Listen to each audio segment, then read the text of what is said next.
मौलाना की मुहिब्बुल वतनी, मौलाना का पाकिस्तान से मुखलिस होना, दीन इस्लाम से मुखलिस होना, वो किसी से ढका छुपा नहीं है। उन्होंने बारहा कहा है और साबित किया है कि एक फौजी से ज़्यादा उनकी पाकिस्तान से मुहिब्बुल वतनी है। फौजी जर्नल अक्सर रिटायर होने के बाद वो पाकिस्तान छोड़ के कहीं किसी जजीरे में चले जाते हैं।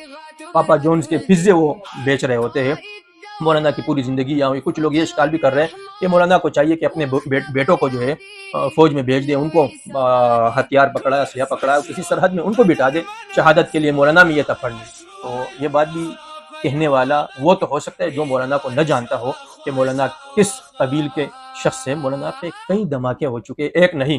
अगर मौलाना डरने वाले होते या मौलाना के बच्चे डरने वाले होते, वो ये राह छोड़कर कोई और राह इख्तियार कर लेते जिसमें जान जाने का खौफ ना होता, खदशा ना होता। मौलाना ने इस राह को चुना है और वो इसको एक अजीम मुजाहिद के तौर पर, एक अजीम जिहाद के तौर पर करते हैं। अब भी ये कलिमा हक उन्होंने अदा किया है। कलिमा हक ये भी एक बहुत बड़ा जिहाद है।